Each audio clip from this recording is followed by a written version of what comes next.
Right, week 10, video 2 of writing your own classes. So in the last video I tried to motivate you, to have you believe how interesting and important it was to be able to write your own classes. Let's see how it's done in Python. So it probably doesn't come as a surprise to you that Python doesn't have, at least unless you fish around in the libraries, it doesn't have a color class. So I can't say C is some color because it says name color is not defined. No problem, let's define it. Sorry, not def, class, color. I'm defining a new class, a new type. What's it going to do? Well, for now it's going to do nothing, pass. When I run that, if I now come into my shell, I can repeat that line I just used and it's quite happy. I can ask what's the type of C, and it tells me it's of class donedomain.color. Donedomain because that's the name of the module in which I defined it. What can I do with it? Well, not a lot yet, not surprisingly, because I haven't told it anything about what a class color does, but I can do one or two things which might be vaguely surprising. I can say that the red component of the color is 10, the green component of the color is 20, and the blue component of the color is 30. If I try to look inside C at this point by asking, tell me a little bit about what's inside, what color can do. If I ignore all the dundery stuff, it now has red, green and blue attributes. Oh goody, what's the color's red attribute or green attribute, for example? No surprise, it's 20. So that one line there, two lines I suppose, can't count, defines a new class, and it gives it absolutely no attributes at all except it exists as a type. Essentially, it's sort of like a wrapper around a dictionary. And in fact, this is not really part of the curriculum, but it could be vaguely interesting to look at this, do a dictionary of the class color, and I discover there's a dictionary in there which has red, green and blue components. So essentially what I did when I typed that was put a wrapper around a dictionary that allows me to define a new type and then plug values into its internal dictionary. I can get them out, of course, and I can write functions to pass them around. So let's, for example, have a function display which takes a particular color, and all it's going to do is print the color, by which I mean print its red, green and blue components. With that in mind, I can now run that again, create my color, plug in the red, green and blue components to it. This is tedious, isn't it? C.red equals 10, C.green equals 20, C.blue equals 30. I don't want to do this too many times. And then I can display the color. And when I do so, it comes up, no it doesn't, display the color C, and I get 10, 20, 30. So what I've now defined is a new type. I can plug data into it. I can write functions that take such an object as a parameter, and provided I've plugged the right stuff into them, it's going to display them. But as I just said, this is pretty tedious, this assignment to red, green and blue. What I would much prefer to be able to do would be to say that C is a new color, 10, 20, 30. Wouldn't it be nice to be able to do that? Yeah, let's do it. Def dunder init. You should be typing along while I'm doing this video, incidentally, because it will help you understand some of the apparent magic that's taking place. I'm going to define the initializer for a particular color to take 3 extra parameters, red, green and blue.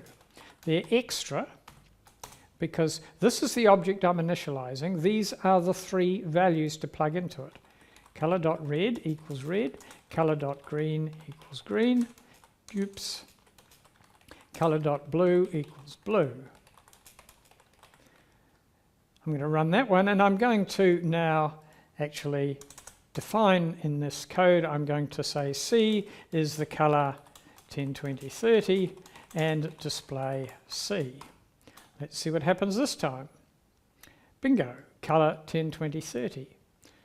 So what's happened? I've defined a new class and I've defined the initializer for it. Now this is the first time you've actually dealt with the dark interior things called dunder methods, isn't it? More or less. And in this particular case, the important one is the initializer, which is the dunder init method.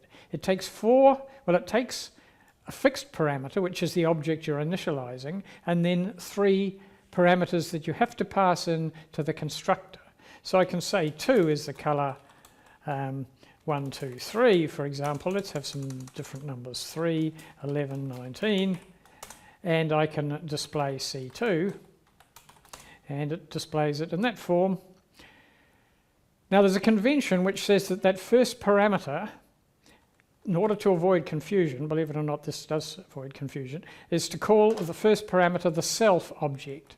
So it's referring to this. You can actually say to initialize myself, given a red, green and blue, I set myself's red to the given parameter, I set myself's green to that, and I set myself's blue to that. So far so good.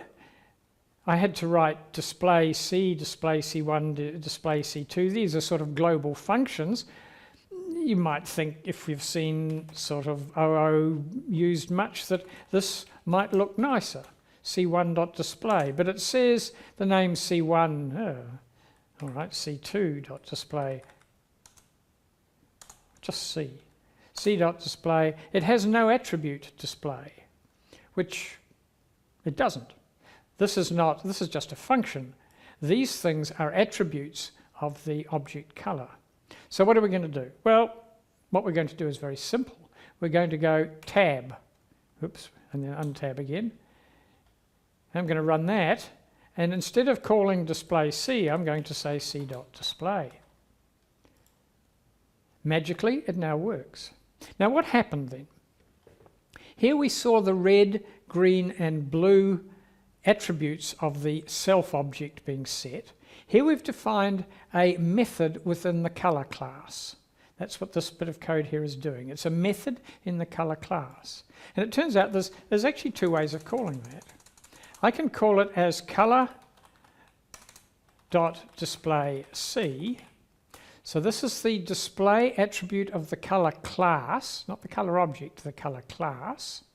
And this is the parameter color that I'm passing in. I write that, run that, that works fine. But this particular notation is abbreviated or simplified. I think it's simplified, I hope you get to agree with me, as C.display. Now notice that there's no parameter here. The parameter, the implied parameter, is the object itself, which gets passed in there.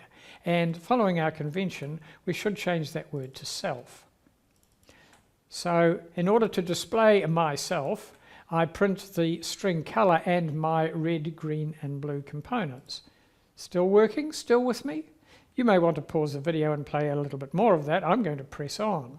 So what I've just done is I've shown you that one initially, and then I've moved on to showing you moving the display in as a method. Now I should just introduce a notation here, which is shown on this slide here. The notion that the red, green and blue, which are the attributes of the object, are also known as its instance variables. That's that word there, the instance variables. So this thing C is an instance of class color, and its variables, or its instance variables, are red, green and blue. These are the bits that appear in the dictionary of the object. Remember, I just sort of showed you that hidden under the hood here, when I've defined an object, I can ask, what is your dictionary? And it tells me that it contains red, green and blue. It doesn't contain the display. This belongs to the class. These are the instance variables. So some tricky new notation. This takes a while to get used to. Just hang around, do lots of programming, do the lab several times if necessary, and it all soon starts to become simple. So I've also explained how we've got can add a method to it.